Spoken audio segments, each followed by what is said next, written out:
Presidential pardons ain't just for presidents. Why Mercy Still Matters in a World Obsessed with Judgment. An essay by Kevin Dave Mayo II. Mayo Life and Surety. Power to the people.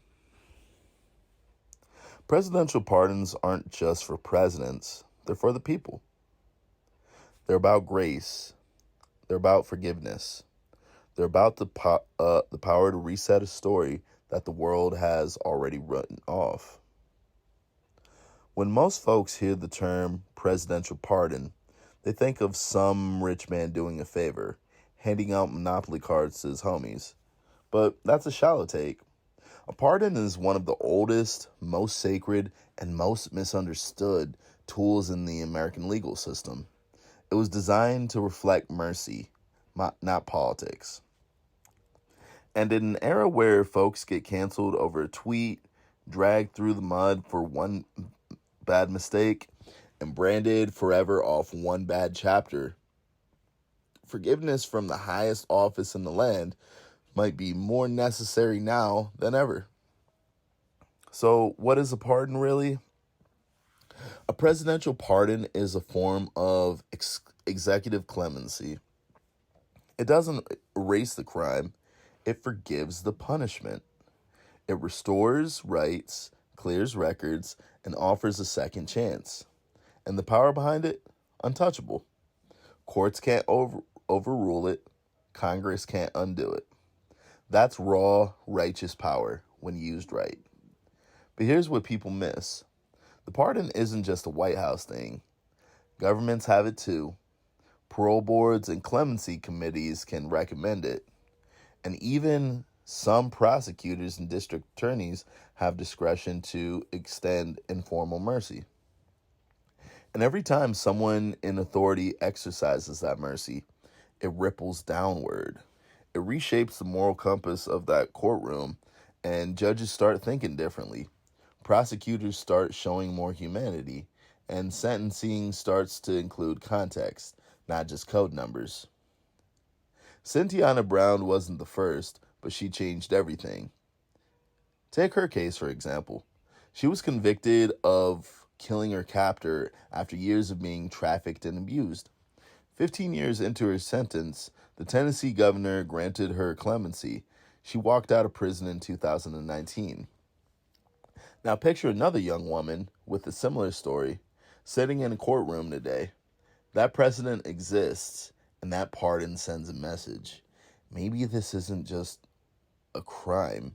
Maybe this was survival. And just like that, a whole system once demanded punishment now starts to consider something deeper: mercy. We've seen clemency extended to rappers like Kodak Black and Lil Wayne. We've seen Meek Mill get informal clemency through relentless public advocacy after a judge basically tried to keep him on parole indefinitely, unless if he made a song for her, allegedly. And then you got people like Alice Johnson, a grandmother doing life for a nonviolent drug offense. She didn't get freed until Kim Kardashian took her story to President Trump. Some of these decisions felt righteous, others felt reckless. Eddie Gallagher, the Navy SEAL accused of war crimes, Rod Blagojevich, a corrupt former governor, Joe Arpaio, the Arizona sheriff known for racial profiling and abuse, and yes, even Hunter Biden, who may have ended up getting shielded from charges that many would have been buried under. Some pardons make people cheer, others make them furious. But here's the truth underneath it all. Mercy should never completely be off the table. Because a system that only punishes and never forgives becomes a machine, a lifeless tool for control. And justice, that's supposed to reflect the people, not just procedure.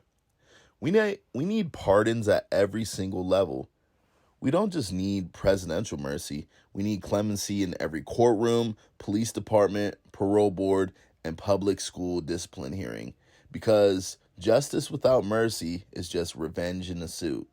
And this system, it's not broken. It's built this way. To punish, to discard, and to keep people stuck.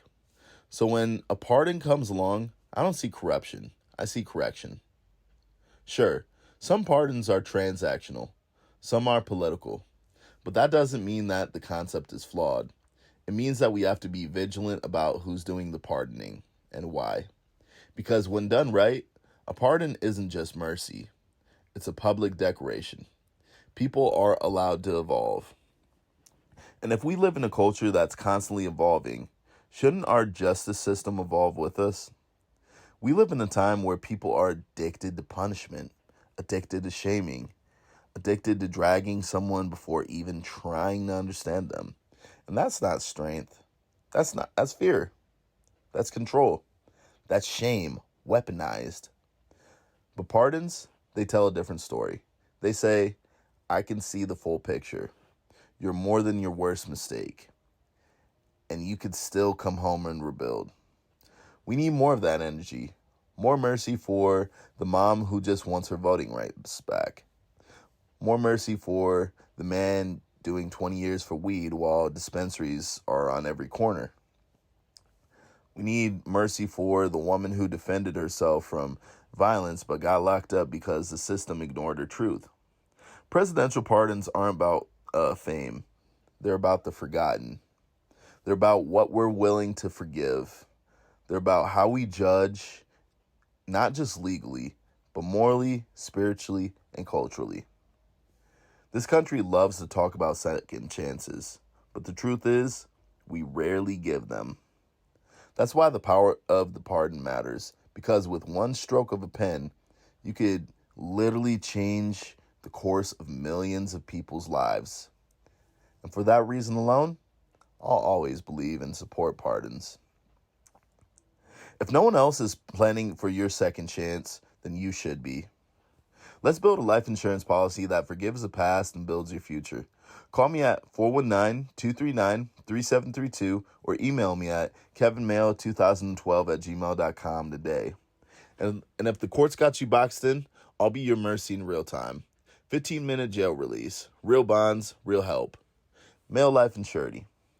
Power to the people.